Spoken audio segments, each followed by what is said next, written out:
Invité a mi hijo y a su esposa a la cena de Navidad. Había gastado mis últimos $800 en preparar todo perfecto para ellos, pero ese 24 de diciembre nunca aparecieron. Me abandonaron para ir a cenar con la familia de ella. Me quedé sentada sola en mi mesa, viendo cómo se enfriaba el pavo que había cocinado durante horas, hasta que un mensajero llegó con un sobre. Lo que leí adentro cambió todo para siempre. Mi nombre es Mercedes, tengo 68 años, y esta es la historia de cómo descubrí que mi propio hijo había estado mintiendo en mi cara durante meses. Esa noche de Navidad, mientras yo lloraba sola en mi cocina, ellos estaban brindando y riéndose en otra mesa, celebrando el abandono de la mujer que había sacrificado toda su vida por ellos. Pasé de ser una madre orgullosa a sentirme como una completa idiota en una sola noche. Pero lo que mi hijo y su esposa no sabían es que esa Navidad no solo me iban a romper el corazón, sino que iban a despertar algo en mí que había estado dormido durante años. Algo que los iba a hacer pagar muy caro por cada lágrima que derramé esa noche. Durante 45 años pensé que tenía una familia. Esa Navidad descubrí que solo había estado alimentando a 2 víboras que estaban esperando el momento perfecto para morderme. Sigue mi historia hasta el final y comenta la ciudad desde donde me estás viendo para saber qué tan lejos ha llegado mi relato, porque lo que vas a escuchar te va a hacer hervir la sangre. Mi nombre es Mercedes Delgado, tengo 68 años y vivo en Guadalajara. Durante 45 años estuve casada con Roberto, el amor de mi vida, que murió hace 8 meses de un infarto fulminante. Tenemos un hijo, Diego, de 42 años, casado con Mariana desde hace 15 años. Ellos tienen 2 hijas pequeñas, mis nietas adoradas, Sofía de 8 años y Camila de 5. Toda mi vida me dediqué a mi familia. Cuando Diego era niño, Roberto y yo trabajábamos doble turno para darle lo mejor. Yo limpiaba oficinas en las noches y él manejaba un taxi durante el día. Llegaba a casa a las 3 de la mañana con las manos agrietadas por los productos de limpieza, pero siempre tenía energía para preparar el almuerzo de Diego y ayudarlo con las tareas. Vendimos nuestro terreno que habíamos comprado para construir nuestra casa propia, solo para pagar la universidad de Diego. Eran 30,000 pesos que teníamos ahorrados durante 10 años, peso por peso, sacrificando hasta los gustos más pequeños. Me quedé sin dientes por años porque preferí que él tuviera dinero para sus gastos universitarios antes que arreglarme la boca. Recuerdo que masticaba pura comida blanda y sonreía con la boca cerrada en las fotos familiares. Pero me sentía orgullosa de ver a mi hijo con sus libros nuevos y su uniforme limpio. Roberto me decía: Mercedes, arréglate los dientes, yo busco el dinero de otra parte. Pero yo le respondía: no, mi amor, primero nuestro hijo, después nosotros. Cuando Diego se graduó de ingeniero industrial, lloré de felicidad en la ceremonia. Había valido la pena cada sacrificio, cada noche sin dormir, cada peso que no gastamos en nosotros. Pensé que finalmente íbamos a poder vivir un poco para nosotros. Pero entonces Diego conoció a Mariana. Mariana era una chica bonita, de familia acomodada, acostumbrada a tener todo servido. Desde el primer día que la conocí, noté cómo miraba nuestra casita humilde con desprecio. Cuando entraba, siempre revisaba todo con la vista, como buscando defectos. Pero yo pensé: es joven, ya se acostumbrará. Lo importante es que ame a mi hijo. Cuando se comprometieron, me pidieron que los ayudara con la boda. No me pidieron, me exigieron. Mariana llegó a mi casa con una lista escrita a mano de todo lo que necesitaban. Señora Mercedes, necesitamos 50,000 pesos para el salón, la comida y la música. Diego me dijo que ustedes nos van a ayudar. No fue una pregunta, fue una afirmación. Roberto y yo nos quedamos helados. Esos 50,000 pesos eran todos nuestros ahorros para el retiro. Los teníamos guardados en una cuenta de banco que nunca tocábamos. Era nuestro colchón para la vejez. Esa noche Roberto y yo no dormimos. hablando en voz baja para que no nos escucharan los vecinos. ¿Qué hacemos, Mercedes?, me preguntaba. Es nuestro único hijo, Roberto. Si no lo ayudamos nosotros, ¿quién lo va a hacer?, le respondí. Al final vaciamos la cuenta. Les dimos todos nuestros ahorros para que tuvieran una boda bonita. El día de la ceremonia, Mariana estaba radiante con su vestido de 15,000 pesos, pero cuando fui a abrazarla me dijo: «Cuidado con el maquillaje, señora». No me llamó mamá como yo esperaba. Siempre fue señora Mercedes. Cuando nacieron las niñas, yo era quien las cuidaba todos los días mientras ellos trabajaban. De lunes a viernes, desde las 7 de la mañana hasta las 6 de la tarde, yo estaba en su casa. Cambiaba pañales, daba de comer, jugaba, bañaba, consolaba cuando lloraban. Roberto bromeaba diciendo que yo parecía más la mamá de las niñas que Mariana, porque cuando ellas se lastimaban, a quien gritaban era «¡Abuela!». Pero nunca me pagaron ni un peso por cuidarlas. Ni siquiera me daban dinero para la comida de las niñas. Yo llevaba mi propia comida de mi casa para preparar sus almuerzos. Cuando les dije a Diego y Mariana que Roberto y yo estábamos muy apretados económicamente, que la pensión de Roberto no alcanzaba para todo, Mariana me respondió: «Pues señora, usted decide si las cuida o no. Nosotros nunca le pedimos que viniera». Pero yo las amaba tanto a esas niñas que seguí yendo. Veía cómo sonreían cuando llegaba en las mañanas, cómo corrían a abrazarme, cómo Sofía me decía: «Abuela, ¿me lees un cuento?». Por ellas aguanté todo. Después de que Roberto murió, me quedé completamente sola en esta casa que de repente se sintió enorme y vacía. El silencio era tan fuerte que me dolían los oídos. Diego vino al funeral, claro, pero después de la misa me dijo: «Mamá, ya eres una mujer grande, tienes que aprender a valerte por ti misma. No podemos estar cuidándote toda la vida». Mariana ni siquiera se despidió de mí ese día. Solo empacó a las niñas y se fueron, dejándome sola en el panteón. Los primeros meses después del funeral fueron los más difíciles de mi vida. La casa estaba llena de recuerdos de Roberto.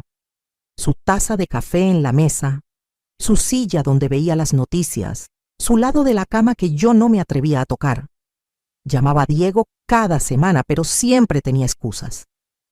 «Estoy muy ocupado en el trabajo, mamá. Las niñas tienen actividades. Mariana no se siente bien». Siempre algo que era más importante que su madre viuda. Cuando les proponía visitarlos, Mariana inventaba que las niñas estaban enfermas o que tenían compromiso. Una vez manejé hasta su casa sin avisar, solo porque extrañaba mucho a las niñas, y Mariana me dijo desde la ventana: «Señora Mercedes, las niñas están durmiendo, venga otro día». Eran las 4 de la tarde de un sábado. Las niñas no estaban durmiendo, las escuché jugando adentro. Para el Día de las Madres, ni siquiera una llamada. Me quedé sentada junto al teléfono toda la mañana, esperando que sonara. Cuando finalmente marqué yo, Diego me dijo: «Ay, mamá, se me olvidó por completo. Feliz día. Te hablo después». Nunca me habló. Para mi cumpleaños en septiembre, Diego llegó con un ramo de flores marchitas que seguramente compró en el semáforo y se quedó exactamente 20 minutos. Mariana ni siquiera bajó del auto. Las niñas me abrazaron rápido y cuando les dije: «¿No se van a quedar a comer pastel?», Diego respondió: «No podemos, mamá, tenemos una cita médica. Un sábado a las 7 de la noche. ¿Qué cita médica hay los sábados en la noche?». Pero yo seguía teniendo esperanza. Pensaba que para Navidad las cosas serían diferentes. Era nuestra primera Navidad sin Roberto, y yo necesitaba a mi familia más que nunca. 2 semanas antes del 24, llamé a Diego con mucha emoción. «Hijo, quiero invitarlos a cenar en Nochebuena. Voy a preparar todo como antes, cuando tú eras niño». Se quedó callado por un momento y luego dijo: «Sí, mamá, ahí estaremos, a las 8, como siempre». Mi corazón se llenó de alegría. Finalmente íbamos a estar juntos, como familia. Finalmente las niñas iban a abrir sus regalos bajo mi árbol de Navidad, como cuando eran más pequeñas. Pero lo que yo no sabía es que ya habían tomado la decisión de abandonarme. Esa Navidad iba a ser especial. Gasté mis últimos $800 en hacer todo perfecto. Compré un pavo de 8 kilos, el más grande que encontré en el supermercado. Compré pierna de cerdo, bacalao para hacer buñuelos, ingredientes para ponche, vino para Diego, jugos para las niñas. También compré regalos: una muñeca para Sofía, una bicicleta pequeña para Camila, una camisa cara para Diego y un perfume francés para Mariana. Durante 3 días estuve cocinando. Mis manos de 68 años ya no son las mismas. Me duelen las articulaciones, pero no paré. Hice tamales desde cero, moliendo el maíz yo misma. Preparé rompope casero como le gustaba a Roberto. Limpié la casa hasta que brilló cada rincón. Saqué la vajilla buena que solo usábamos en ocasiones especiales, la que heredé de mi madre. El 24 de diciembre me levanté a las 5 de la mañana para meter el pavo al horno. Puse música navideña, decoré la mesa con las velas rojas que había comprado, acomodé los regalos bajo el árbol. Me arreglé con mi vestido azul marino, el que Diego siempre decía que me quedaba bonito. Me pinté los labios y hasta me puse los aretes de perlas que Roberto me regaló en nuestro 20º aniversario. A las 7 de la tarde ya tenía todo listo. La mesa parecía sacada de una revista, el pavo dorado, los tamales humeando, el ponche con canela oliendo delicioso. Me senté en las salas Pepe a esperar, viendo por la ventana cada auto que pasaba, esperando ver el suru blanco de Diego. A las 8 en punto no llegaron. Seguramente el tráfico, pensé. Es Nochebuena, debe haber mucho tráfico. A las 8:30 seguía esperando. Marqué el teléfono de Diego, pero mandó directo al buzón. A las 9 ya me estaba preocupando. ¿Les habría pasado algo? ¿Un accidente? ¿Las niñas estarían enfermas? A las 9:30 volví a marcar. Esta vez sí, contestó Mariana. Escuché ruido de fondo, gente hablando, risas, música. ¿Bueno?, me dijo con voz molesta. Mariana, soy Mercedes. ¿Dónde están? Los estoy esperando para la cena, le dije, tratando de mantener la calma. Se quedó callada por unos segundos que se sintieron eternos.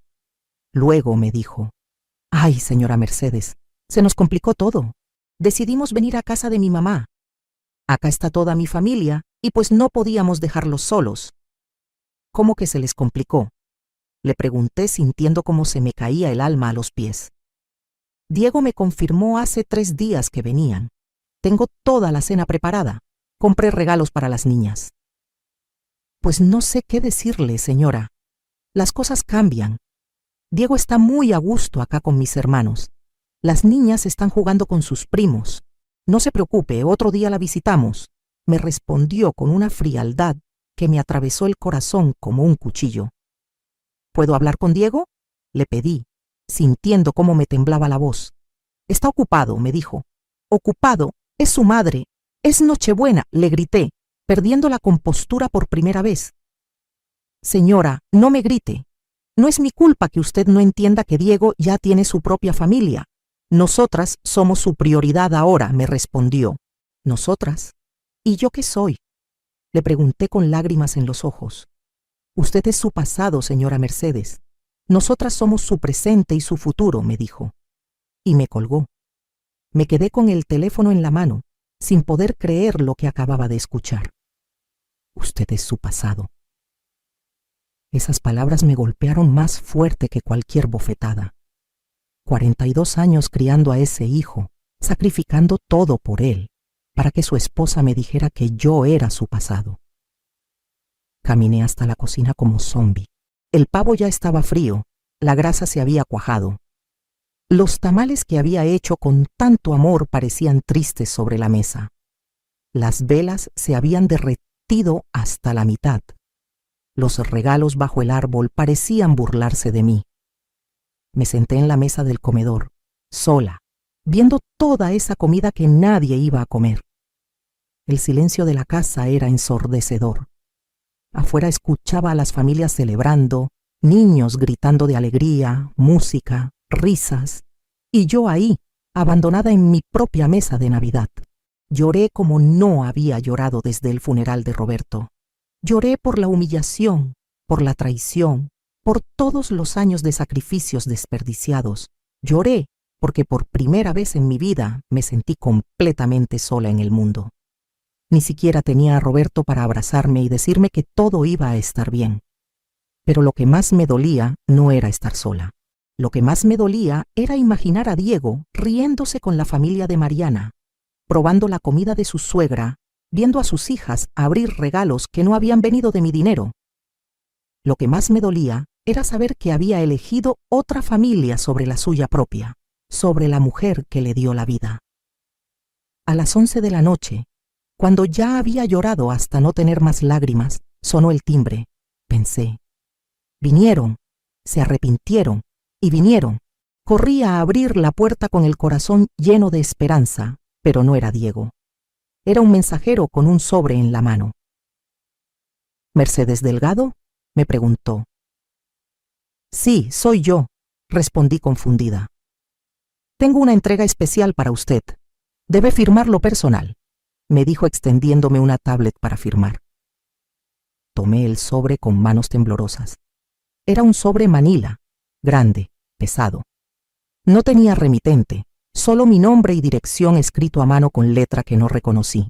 ¿Quién envía esto?, le pregunté al mensajero, pero ya se había subido a su motocicleta y se alejaba. Cerré la puerta y me quedé parada en la sala, sosteniendo ese mi sobre misterioso. ¿Quién me mandaría algo en Nochebuena? ¿Y por qué lo habían enviado exactamente en el momento en que más sola me sentía? Mis manos temblaban mientras abría el sobre. Adentro había documentos, muchos documentos, y una carta escrita a mano. Reconocí la letra inmediatamente. Era la letra de Roberto, pero Roberto había muerto hace 8 meses. ¿Cómo era posible que me estuviera escribiendo una carta? Lo que leí en esa carta no solo cambió mi vida para siempre. Lo que leí ahí me hizo entender que mi peor Navidad estaba a punto de convertirse en la mejor venganza de mi vida. Con las manos todavía temblando, abrí la carta de Roberto. Su letra, esa letra que conocía de memoria después de 45 años de matrimonio, estaba ahí frente a mí, como si él estuviera sentado a mi lado. La carta decía: mi querida Mercedes, si estás leyendo esto, significa que ya no estoy contigo y que nuestro hijo te ha fallado en el momento que más lo necesitabas. Espero equivocarme, pero conozco demasiado bien a Diego y a Mariana. Llevo meses viendo cómo te tratan, cómo te hablan, cómo se aprovechan de tu buen corazón, y me parte el alma no poder hacer nada desde donde estoy ahora. Las lágrimas empezaron a rodar por mis mejillas otra vez. Roberto lo había visto todo. Había notado lo que yo no quería aceptar. Amor mío, durante los últimos años de mi vida me dediqué a investigar y preparar algo para protegerte. No quería preocuparte mientras yo estaba vivo, pero sabía que llegaría el día en que estarías sola y vulnerable. Por eso contraté al detective privado que está enviando esta carta. Le dije que te la entregara cuando él considerara que era el momento indicado. ¿Un detective privado? Roberto había contratado un detective para investigar a nuestro propio hijo. Mi corazón se aceleró. ¿Qué habría descubierto? En estos documentos vas a encontrar pruebas de cosas que te van a doler mucho, Mercedes. Pero también vas a encontrar las herramientas para defenderte. Porque resulta que nuestra casita humilde, esa que siempre pensamos que no valía nada, está ubicada en una zona que ahora vale una fortuna. Hace 2 años vinieron desarrolladores inmobiliarios preguntando por nuestro terreno, ofreciendo 800,000 pesos por la propiedad. 800,000 pesos. Me quedé helada. Nuestra casa valía 800,000 pesos y yo no lo sabía. Pero eso no es todo, mi amor. ¿Recuerdas a mi hermano Joaquín, el que se fue a Estados Unidos hace 30 años y nunca supimos de él? Pues resulta que murió el año pasado y nos dejó una herencia. Una casa en Texas que vale $150,000. Los papeles de la herencia llegaron hace 6 meses, pero Diego los interceptó. Están en estos documentos. No podía creer lo que estaba leyendo. ¿Diego había interceptado documentos de una herencia? Una casa en Texas que valía $150,000 y yo no sabía nada. Diego y Mariana han estado planeando quedarse con todo, Mercedes. El detective los siguió durante meses. Los vio reuniéndose con abogados, discutiendo cómo declararte incompetente mentalmente para tomar control de tus bienes. Tienen un plan, mi amor. Un plan para robarte todo lo que tienes. Mis manos temblaron tanto que casi se me cae la carta. ¿Declararme incompetente mentalmente? Mi propio hijo estaba planeando eso. Pero yo también tengo un plan, Mercedes. Un plan para protegerte y para que ellos paguen por todo el daño que te han hecho. En estos documentos está el testamento que hice en secreto hace un año. Ahí te dejo no solo la casa y la herencia de Joaquín, sino también una cuenta de banco que abrí sin que lo supieras. Durante 10 años estuve guardando dinero en esa cuenta, peso por peso, para que tuvieras seguridad económica después de mi muerte. Una cuenta de banco secreta. Roberto había estado ahorrando dinero sin que yo lo supiera durante 10 años. ¿Cuánto dinero había en esa cuenta? Hay 200,000 pesos en esa cuenta, Mercedes. Dinero que ahorré manejando el taxi en horarios extras, trabajos de fin de semana que nunca te conté para no preocuparte. Quería darte una sorpresa cuando cumplieras 70 años, pero la vida tenía otros planes. 200,000 pesos. Más la casa que valía 800,000. Más la herencia de Texas de $150,000. Yo no era la viuda pobre y abandonada que pensaba ser. Yo tenía más de 1,000,000 de pesos en bienes. Pero hay algo más importante que el dinero, mi amor. En estos documentos también están las grabaciones que el detective hizo de Diego y Mariana.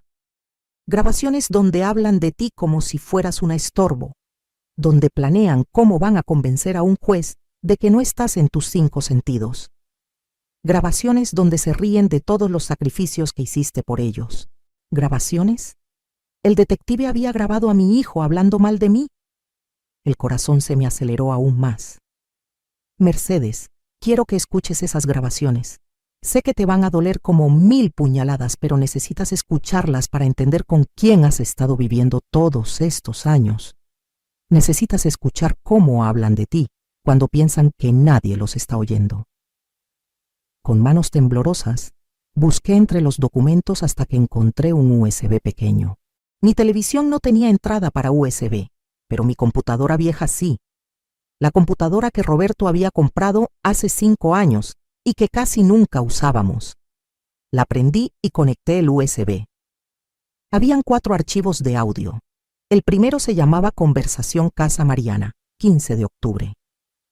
Esa era apenas una semana después del funeral de Roberto. Hice clic en el archivo y escuché la voz de Diego, mi hijo, el niño que había criado con tanto amor. Ya se murió el viejo, ahora tenemos que mover ficha rápido con mi mamá. Era la voz de Mariana la que le respondía. Tienes razón, hay que convencerla de que venda la casa y se vaya a un asilo.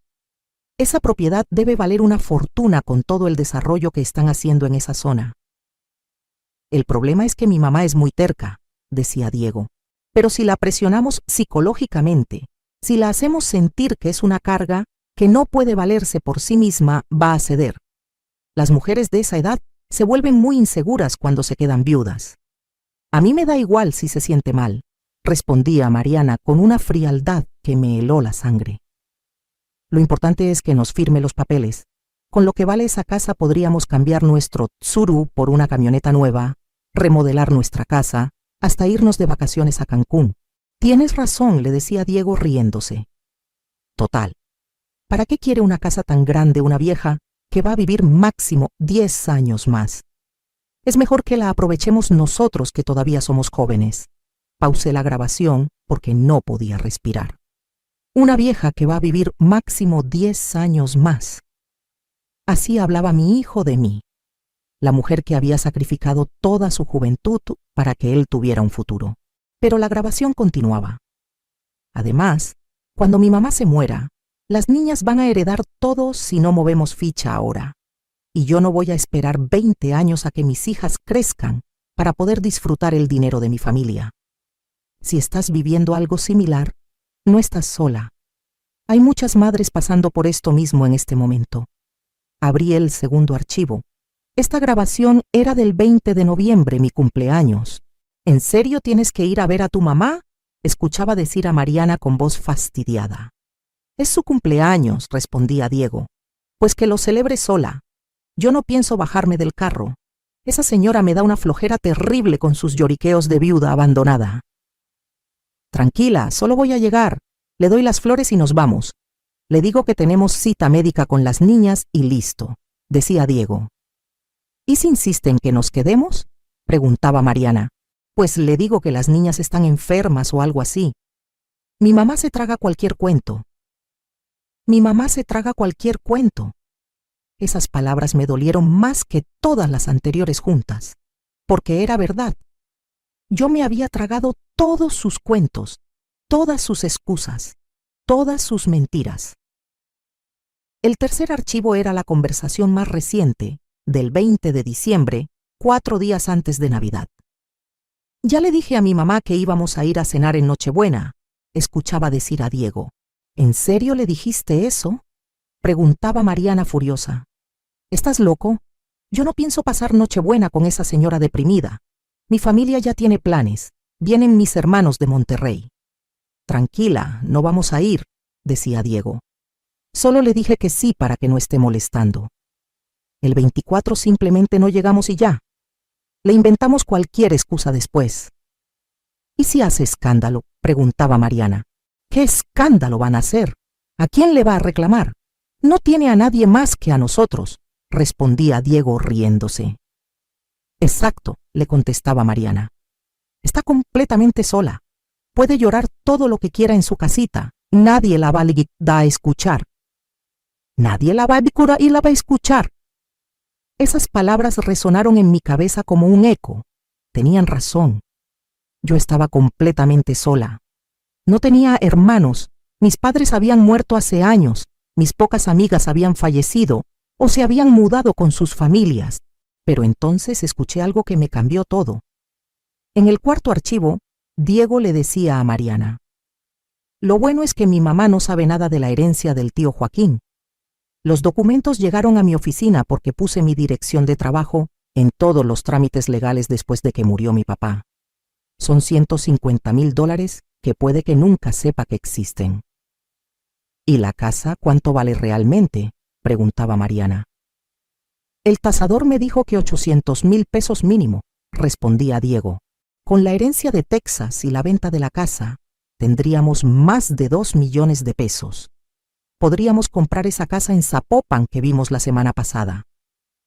Cerré la computadora y me quedé sentada en el silencio de mi sala.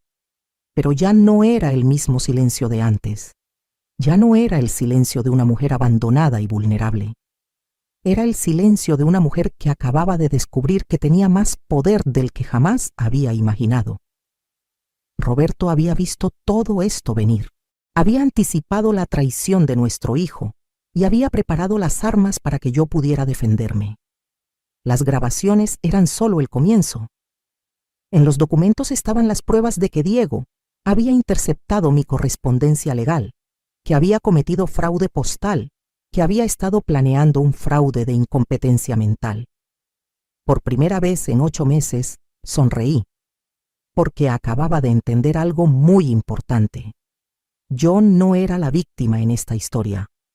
Yo era la protagonista, y tenía todo lo que necesitaba para escribir el final. Al día siguiente, 25 de diciembre, me desperté como una mujer completamente diferente. Ya no era Mercedes la abandonada, la víctima, la pobre viuda sola. Era Mercedes la estratega, la mujer que tenía todas las cartas ganadoras en sus manos y que sabía exactamente cómo jugarlas. Lo primero que hice fue llamar al número que Roberto había dejado en la carta. Era el detective privado, un hombre llamado Raúl Mendoza. Señora Mercedes, me dijo con voz amable cuando le expliqué quién era. Estaba esperando su llamada. Su esposo me pidió que la ayudara en todo lo que necesitara cuando llegara este momento. Necesito saber todo lo que tiene sobre mi hijo, le dije con una firmeza en la voz que no sabía que tenía. Toda la información, todas las pruebas. Quiero conocer cada detalle de lo que han estado planeando. Tengo mucho material, señora, me respondió. ¿Por qué no nos vemos mañana en mi oficina para revisar todo con calma? Su esposo ya pagó todos mis honorarios por adelantado. Usted no tiene que gastar ni un peso. Esa misma mañana llamó Diego. Mamá, ¿cómo estás? Siento mucho lo de ayer. Se nos complicó todo en casa de los suegros de Mariana, me dijo con esa voz falsa que ahora podía identificar perfectamente. Pero yo ya sabía la verdad. Sabía que habían planeado abandonarme desde el principio. Sabía que se habían reído de mí mientras yo lloraba sola en mi mesa de Navidad. Sin embargo, actué como la Mercedes de antes, la ingenua, la que se tragaba cualquier cuento. «Ay, hijo, no te preocupes», le dije con voz triste y resignada. «Entiendo que Mariana y las niñas son tu prioridad ahora. Yo ya estoy acostumbrándome a estar sola». Era perfecta mi actuación. Sonaba exactamente como la víctima que ellos esperaban. «No digas eso, mamá. Tú siempre vas a ser importante para mí», me mintió descaradamente. «De hecho, quería hablar contigo. Mariana y yo estamos preocupados por ti. Vivir sola en esa casa tan grande no es seguro para una mujer de tu edad». Ahí estaba, el primer paso de su plan: hacerme sentir insegura, vulnerable, incapaz de cuidar de mí misma. «¿Tú crees, hijo?», le respondí fingiendo inseguridad. «Es verdad que a veces me da miedo estar sola, especialmente en las noches. Ayer, después de que no vinieron, me puse muy nerviosa con cada ruido que escuchaba». «Exacto, mamá. Por eso pensamos que deberías considerar vender la casa y mudarte a un lugar más pequeño, más seguro. Un departamento o incluso una residencia para personas mayores donde tengas compañía», me dijo, cayendo exactamente en la trampa que yo le estaba poniendo. «¿Una residencia para personas mayores?», pregunté fingiendo sorpresa. «¿Como un asilo?». «No, mamá, no un asilo. Una residencia bonita, con actividades, con gente de tu edad. Y con el dinero de la venta de la casa podrías pagar una muy buena y hasta te sobraría dinero para tus gastos», continuó manipulándome. «Pero Diego, esta casa tiene muchos recuerdos de tu papá», le dije, manteniendo perfectamente mi papel de viuda sentimental. «No sé si podría desprenderme de ella, así como así». «Mamá, papá ya no está. Aferrarte a una casa llena de recuerdos tristes no te va a hacer bien. Piénsalo, ¿sí? Podríamos empezar a ver opciones. De hecho, yo podría ayudarte con todos los trámites de la venta. Tú no tendrías que preocuparte por nada», me propuso, mostrando exactamente lo que había planeado: tomar control total de mis bienes. «Eres muy bueno conmigo, hijo», le dije. «Déjame pensarlo unos días, ¿sí? Es una decisión muy grande». «Por supuesto, mamá. Tómate el tiempo que necesites. Pero no te tardes mucho, ¿eh? Mientras más pronto vendas, mejor precio podremos conseguir», me presionó sutilmente. Después de colgar, me quedé sentada en mi silla, sonriendo. Diego había caído completamente en mi actuación. Pensaba que yo era la misma mujer débil y manipulable de antes. No tenía ni idea de que yo sabía cada detalle de su plan. Al día siguiente, fui a la oficina del detective Raúl Mendoza. Era un hombre de unos 50 años, serio pero amable, con una oficina llena de archiveros y computadoras. «Su esposo era un hombre muy inteligente, señora Mercedes», me dijo, mientras abría una carpeta gruesa con mi nombre. Sabía exactamente lo que iba a pasar y me dio instrucciones muy precisas sobre cómo ayudarla. Me mostró todo el material que había recopilado durante meses. No solo eran las grabaciones que ya había escuchado. Tenía fotografías de Diego y Mariana reuniéndose con abogados especialistas en declaraciones de incompetencia mental. Tenía copias de los documentos de la herencia del tío Joaquín que Diego había interceptado. Tenía registros de llamadas telefónicas entre Diego y tasadores de propiedades inmobiliarias. «Mire esto», me dijo mostrándome una fotografía. «Esta es su nuera saliendo de una agencia de viajes el 15 de diciembre. Según mis investigaciones, cotizó un viaje a Cancún para 4 personas en enero. Un viaje que cuesta 60,000 pesos. 60,000 pesos. Casi todo el dinero que pensaban sacar de la venta de mi casa lo iban a gastar en vacaciones familiares, mientras yo estaría encerrada en un asilo. Y esto es lo más importante, me dijo entregándome otro documento. Su hijo ya firmó un precontrato con una empresa constructora para vender su propiedad. Obviamente, forjó su firma. Es un delito grave, señora Mercedes. Estafa y falsificación de documentos. Fraude. Mi propio hijo había cometido fraude falsificando mi firma. Tenía todas las pruebas necesarias para meterlo a la cárcel si yo quisiera. ¿Qué me recomienda que haga?, le pregunté al detective. Su esposo me dejó instrucciones muy claras sobre eso también, me respondió sonriendo. Me dijo que usted era una mujer muy inteligente y que sabría exactamente qué hacer cuando llegara el momento, pero también me dejó algunas sugerencias por si las necesitaba.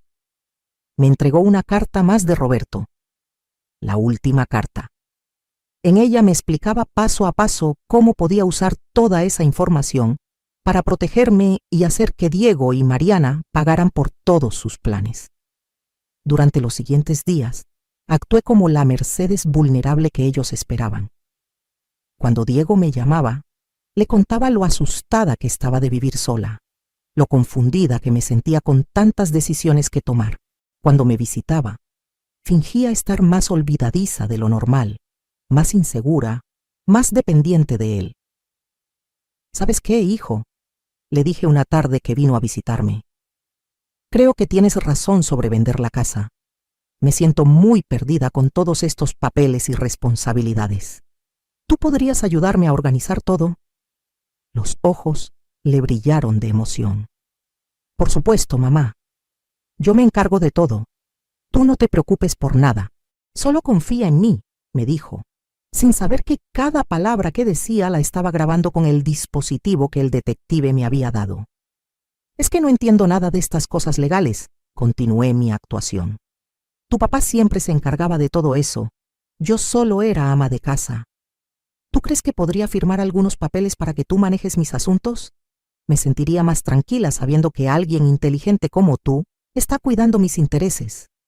Claro, mamá. Eso se llama poder legal. Es muy común cuando una persona mayor necesita ayuda con sus finanzas. Yo puedo conseguir los documentos y tú solo tienes que firmar, me explicó, cayendo perfectamente en la trampa. ¿Y eso significa que tú podrías vender la casa por mí si fuera necesario?, le pregunté fingiendo ingenuidad. Exactamente, mamá. Yo podría hacer todos los trámites por ti.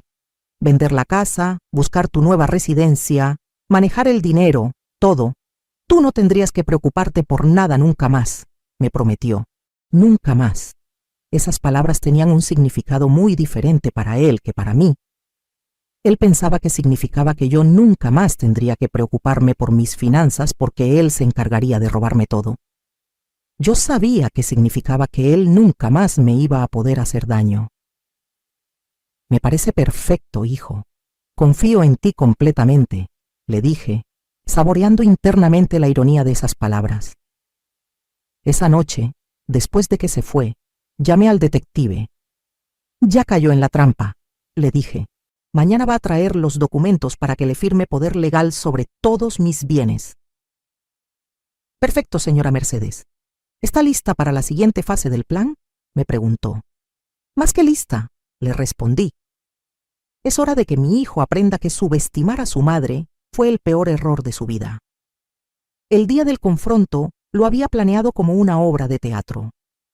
Diego llegó a mi casa el 3 de enero con una carpeta llena de documentos y una sonrisa falsa que ahora podía ver claramente.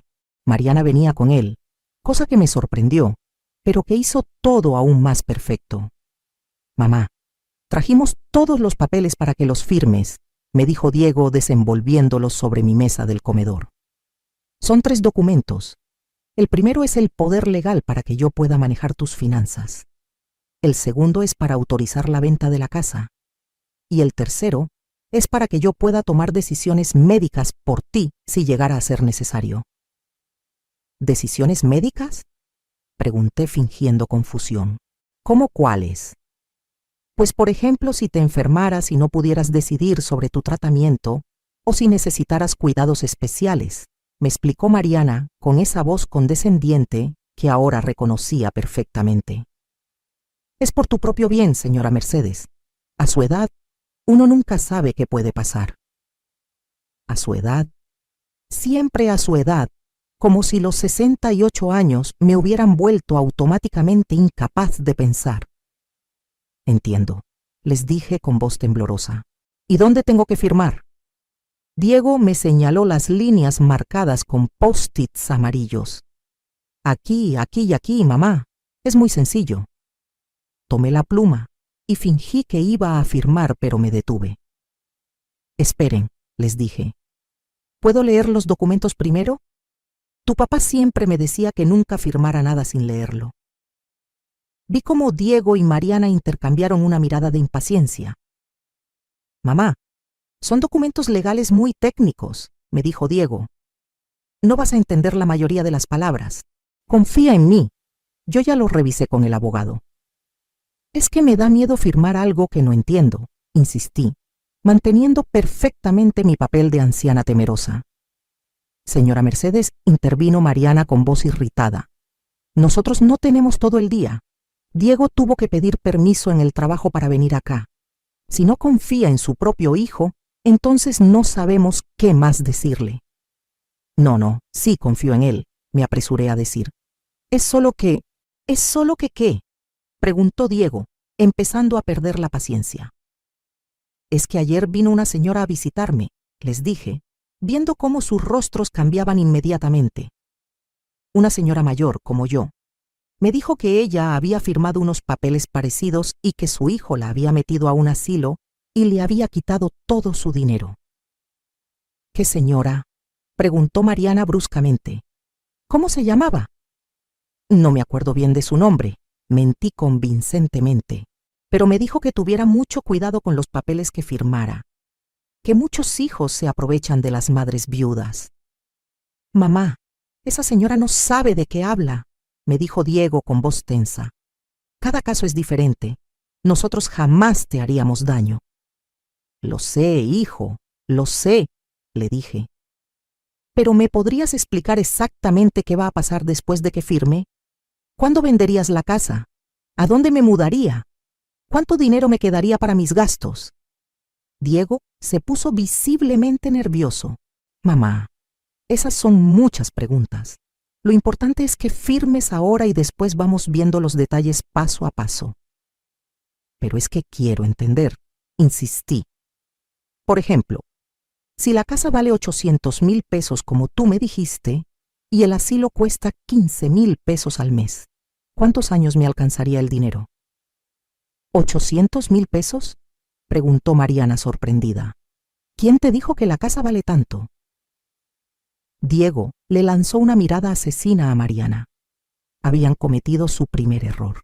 Yo nunca les había preguntado cuánto valía la casa, pero Diego le había dicho a Mariana esa cifra exacta en las grabaciones. ¿No vale eso? Pregunté fingiendo inocencia. Diego me dijo que había preguntado con un tasador. Sí, más o menos eso vale, dijo Diego apresuradamente. Pero mamá, no te preocupes por esos cálculos ahorita. Lo importante es proteger tu patrimonio firmando estos documentos. Es que tengo otra duda, continué. ¿Qué pasaría si yo no quisiera ir a un asilo? ¿Si quisiera quedarme en una casa normal? Mamá, no son asilos, son residencias, me corrigió Diego con impaciencia. Y tú ya dijiste que querías ayuda con estas decisiones. No puedes estar cambiando de opinión a cada rato. No estoy cambiando de opinión, le dije. Solo quiero entender bien. Por ejemplo, ¿tú podrías meter a un asilo aunque yo no quisiera, después de que firme estos papeles? Por supuesto que no, me mintió descaradamente. Estos papeles solo me dan autoridad para ayudarte cuando tú lo necesites. Era el momento. Había conseguido suficientes mentiras grabadas. Era hora de mostrar mis cartas. ¿Sabes qué, hijo? Le dije cambiando completamente el tono de mi voz. Creo que ya entendí perfectamente. ¿Ah, sí? Me preguntó aliviado. ¿Entonces ya puedes firmar? Sí, le dije sonriendo. Ya puedo firmar, pero no estos documentos. Diego y Mariana me miraron confundidos. ¿Cómo que no estos documentos?, preguntó Mariana. Me levanté de la mesa y caminé hacia el librero donde había escondido la carpeta que el detective me había preparado. Voy a firmar estos otros documentos, les dije, regresando con la carpeta en las manos. ¿Qué documentos son esos?, preguntó Diego con voz nerviosa. Estos, les dije, abriendo la carpeta y sacando las fotografías. Son documentos que prueban que tú falsificaste mi firma para vender mi casa. Diego se puso blanco como papel. Mariana se quedó con la boca abierta. Estas, continué sacando más papeles, son las grabaciones de sus conversaciones donde planean robarme todo mi dinero y meterme a un asilo contra mi voluntad. Mamá, ¿de qué estás hablando?, balbuceó Diego. ¿Qué grabaciones? Prendí mi computadora y puse la primera grabación. Su propia voz llenó la sala. Ya se murió el viejo. Ahora tenemos que mover ficha rápido con mi mamá. Diego y Mariana se miraron aterrorizados. ¿Cómo conseguiste eso?, preguntó Mariana con voz temblorosa. Tu papá, le dije a Diego, resultó ser mucho más inteligente que ustedes dos juntos. Sabía exactamente lo que iban a hacer y me dejó todas las herramientas para defenderme. Mamá, puedo explicarte todo, empezó a decir Diego desesperadamente. ¿Explicarme qué?, le pregunté con voz fría.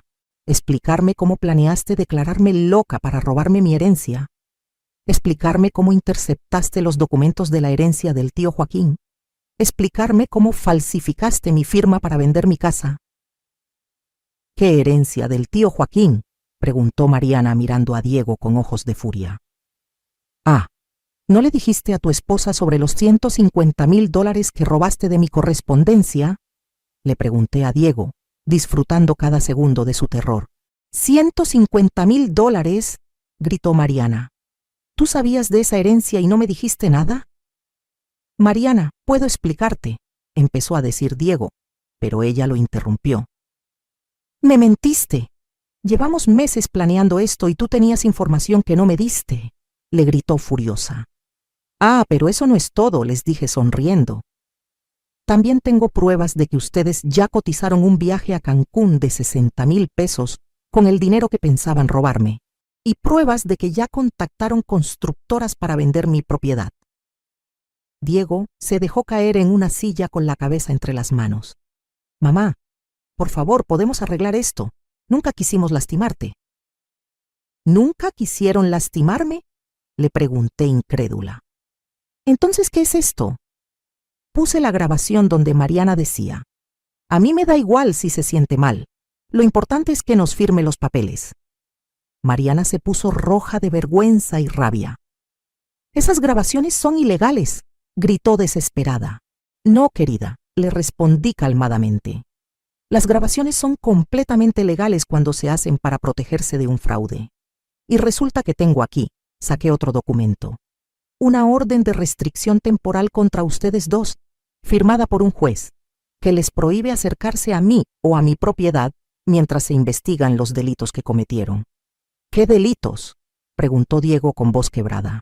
Fraude, falsificación de documentos, interceptación de correspondencia federal, conspiración para cometer fraude de incompetencia mental y tentativa de estafa agravada, les dije, leyendo de la lista que el abogado me había preparado.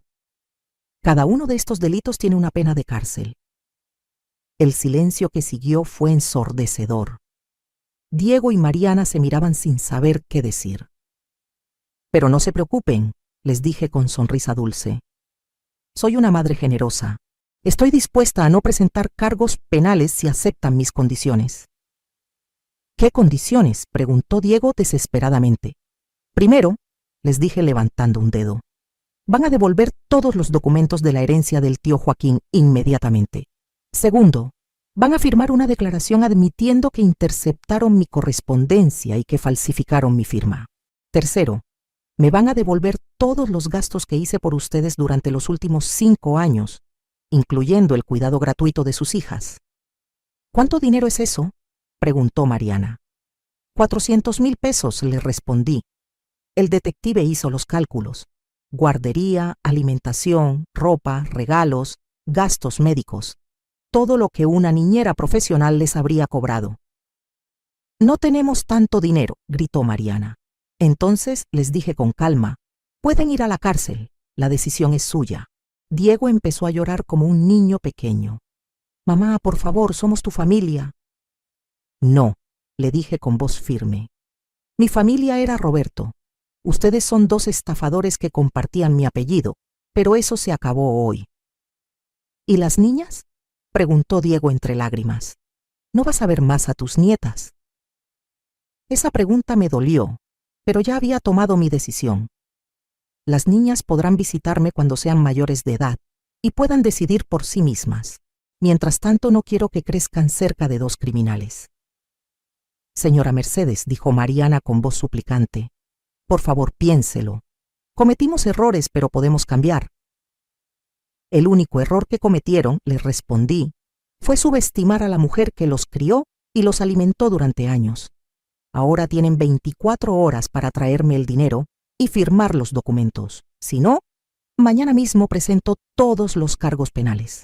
Diego y Mariana se levantaron temblando y caminaron hacia la puerta. Antes de salir, Diego se volteó hacia mí con los ojos llenos de lágrimas. «Mamá», me dijo con voz quebrada, «¿podrás perdonarnos algún día?».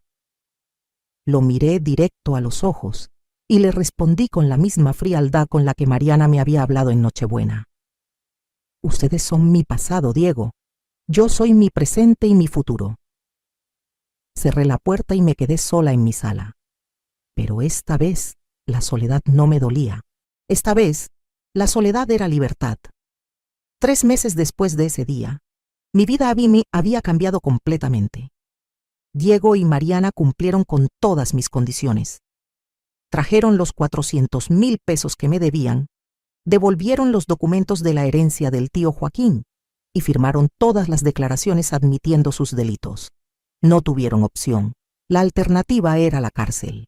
Con el dinero de la herencia de Texas, los 400,000 pesos que me devolvieron y mis propios ahorros que Roberto había guardado en secreto, ahora tenía más de 2 millones de pesos. Era oficialmente una mujer millonaria a los 68 años. Pero lo más importante no era el dinero. Lo más importante era la paz que había encontrado.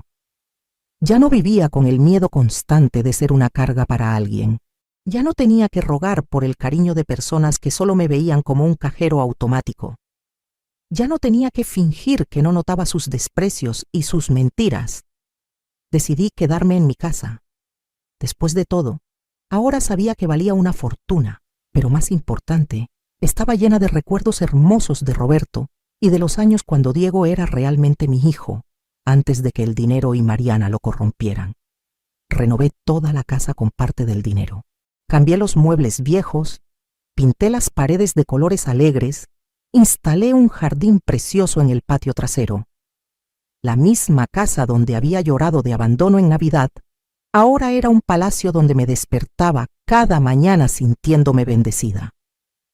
También contraté a una empleada doméstica, no porque la necesitara, sino porque quería disfrutar de no tener que limpiar y cocinar todos los días después de 45 años haciéndolo.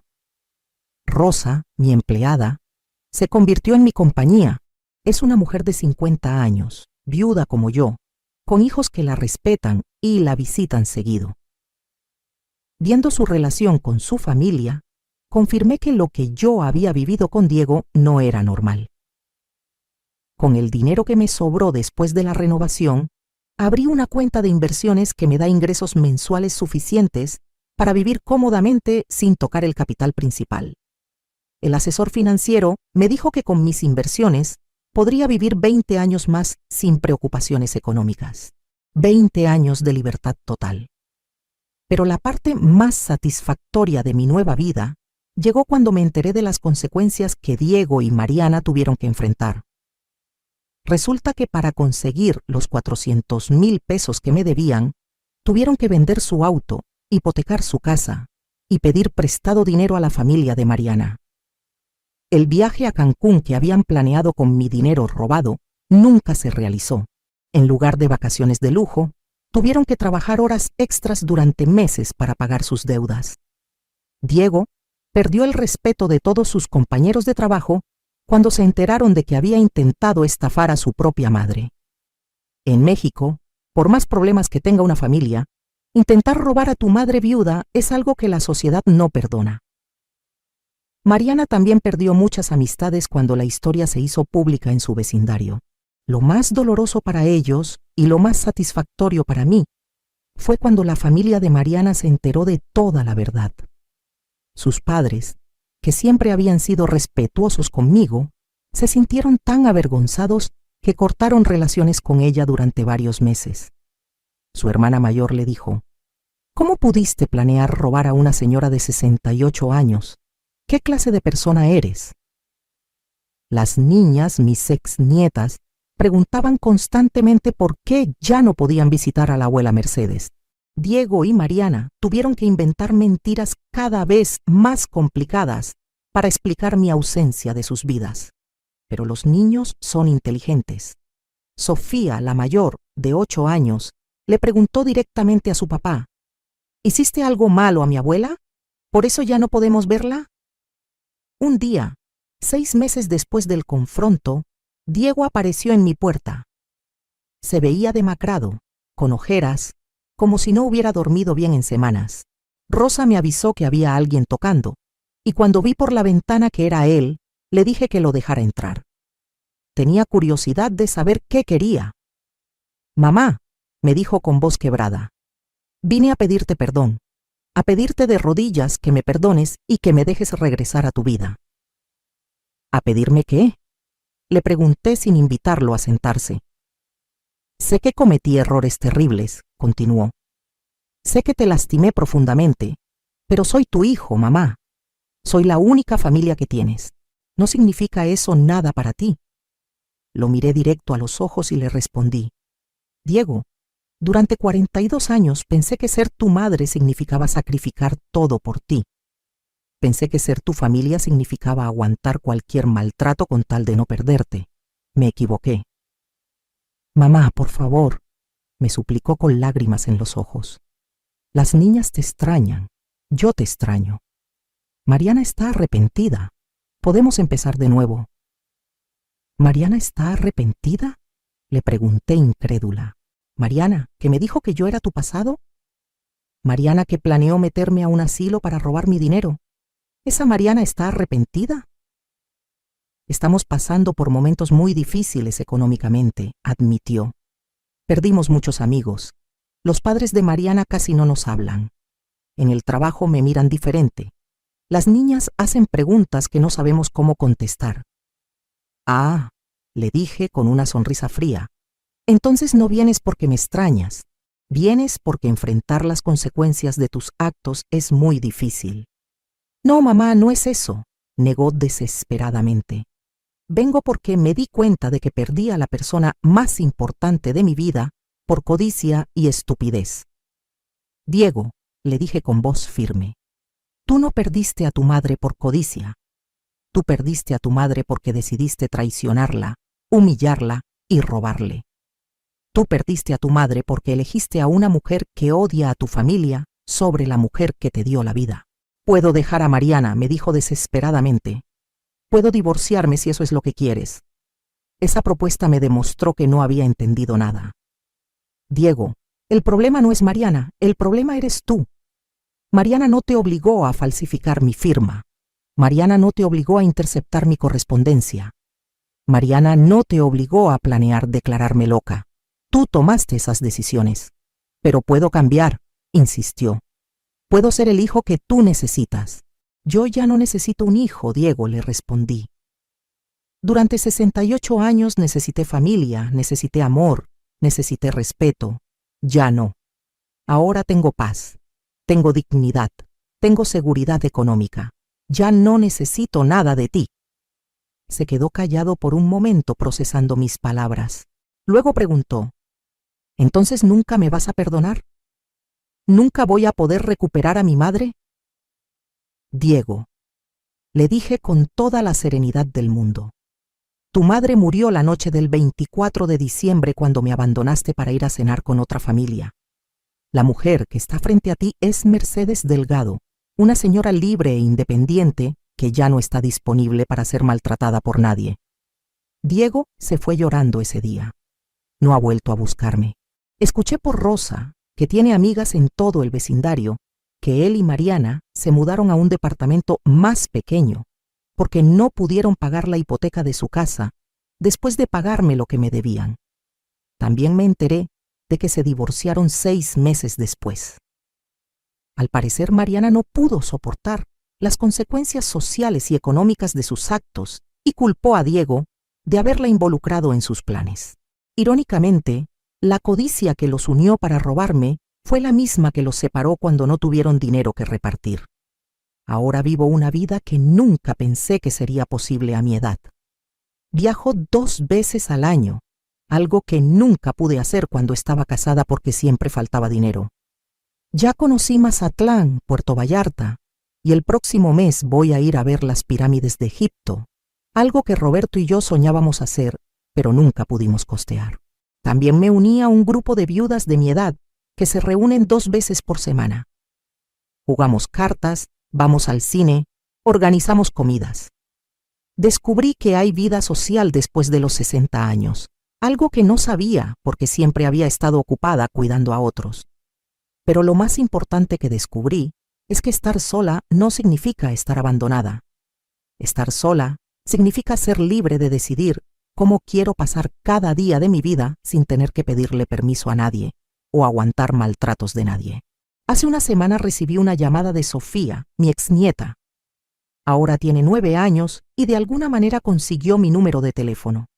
Abuela Mercedes, me dijo con su vocecita dulce, ¿por qué ya no puedo verte?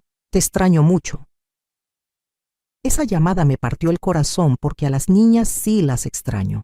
Pero les expliqué, con palabras que una niña de 9 años pudiera entender, que a veces los adultos toman decisiones muy malas que tienen consecuencias muy grandes y que por eso ya no podíamos vernos.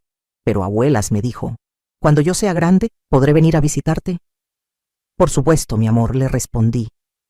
Cuando seas grande y puedas tomar tus propias decisiones, siempre serás bienvenida en mi casa. ¿Me prometes que vas a seguir viva cuando yo sea grande?, me preguntó con esa inocencia de los niños. Te prometo que voy a hacer todo lo posible por vivir muchos años más, le dije. Y cuando vengas a visitarme, te voy a contar historias de cuando tu papá era niño y era realmente mi hijo. Esta historia comenzó con la peor Navidad de mi vida y terminó con la mejor decisión de mi vida. Aprendí que nunca es demasiado tarde para defenderse, para ponerse límites a la familia tóxica, para reclamar tu dignidad y tu valor. Si tú estás pasando por algo similar, si tienes familia que te maltrata, que se aprovecha de ti, que te hace sentir como una carga, quiero que sepas que no estás sola, que mereces respeto sin importar tu edad, que tu tranquilidad vale más que mantener relaciones tóxicas, aunque sean con familia. Y quiero que recuerdes que a veces el regalo más grande que puedes darte a ti misma es la libertad de vivir sin miedo, sin manipulación, sin tener que rogar por el amor que deberían darte gratuitamente. ¿Qué harías tú en mi lugar? ¿Has pasado por algo similar con tu familia? Comenta abajo tu experiencia, porque juntas somos más fuertes, y cada historia que compartimos puede ayudar a otra mujer a encontrar el valor para defenderse. Recuerda, nunca es demasiado tarde para escribir un final diferente a tu historia.